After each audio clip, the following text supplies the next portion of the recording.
So hello everyone. So I am George M. Rose. So I am now a licensed professional teacher and I want to share my knowledge to all of you, lalong-lalo na po doon sa mga nag-aabang ng mga videos ko dito sa aking YouTube channel. Ano po? So hindi ako mahihiyang sabihin na isa po akong repeater bago ako nakapasa ano. So isa rin ako doon sa madaming beses na nag-doubt sa aking sarili ko na hindi ko kaya. Pero at the end of the day, hindi ako pinabayaan ni Lord. At siyempre, sinamahan natin ng kaunting tiyaga sa pag-aaral. Ano? With the help din po ng mga YouTubers, I have Mr. Buracho, si Sir Melvin Buracho, si Sir Chad for TLE, at saka yung TLE Tambayan ni Sir Chad, and also yung isa pang TLE Major, si Sir Dexter Sobosa. Ayan, so sila po yung mga sinubscribe ko talaga at talagang pinagtiyagaan kong panoorin nung panahon ako po ay nagre-review. So, I promise to myself na kapag ako naman yung nakapasa, gagawin ko din po yun for free. Kagaya noong kung paano ko po siya ginawa nung ako po ay nagre-review pa. Kasi alam ko naman na hindi lahat ng nagre-review ay afford yung mga review center. Ano po? So, I chose to have this review setup ano, para 'to sa mga self-review. So, of course, I'm not an expert, pero I am willing to share my knowledge kung ano man po yung nakatulong sa akin, kung ano man po yung mga ginawa kong paraan para po makapasa ako dito sa ating licensure examinations for teachers. And I am very willing to share to everyone kung ano po yung, mga nalaman at natutunan ko. Okay, so again, thank you for subscribing me in this YouTube channel po and I do appreciate po kung isusubscribe niyo po ako. Pero hindi ko po kayo pinipilit. Of course, ano po? So, let me share my screen po para doon sa gusto kong i-share sa inyo para sa ngayong araw. So, I have here the 150 bullets. This is based on the previous LET examination of 2019.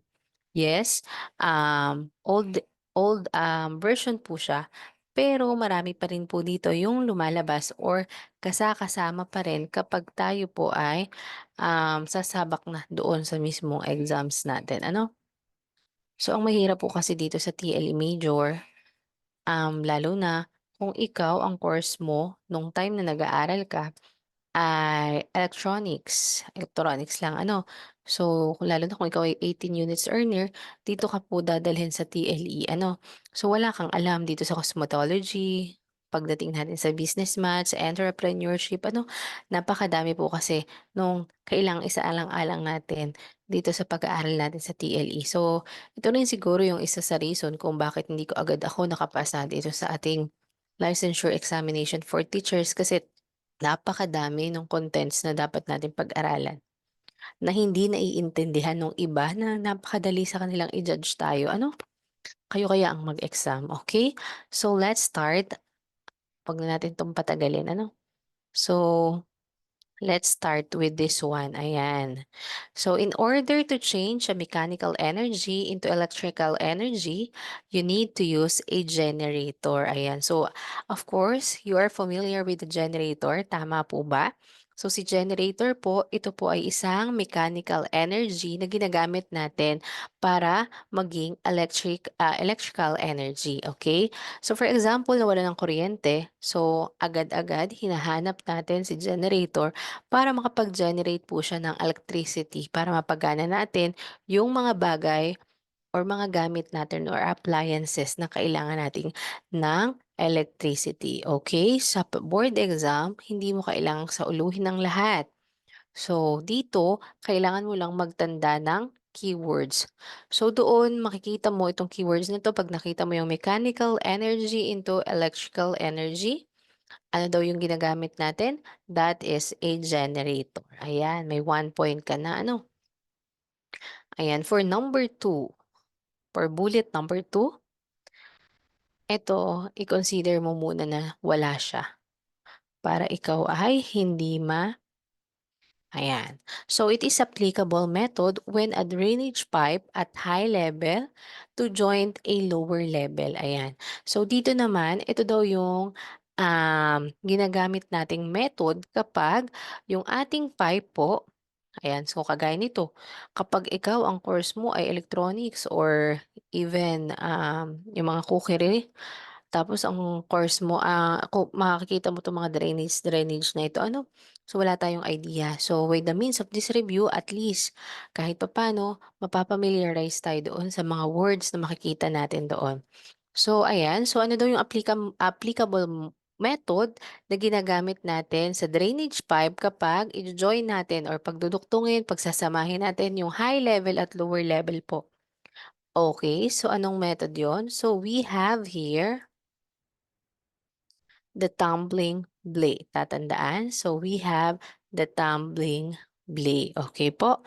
Again, the applicable method when a drainage pipe at high level is to join at the lower level.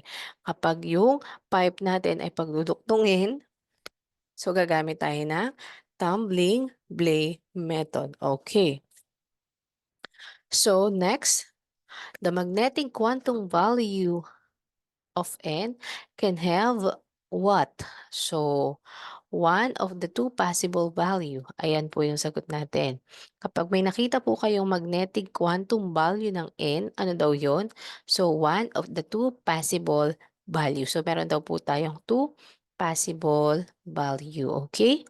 So, next. Ito.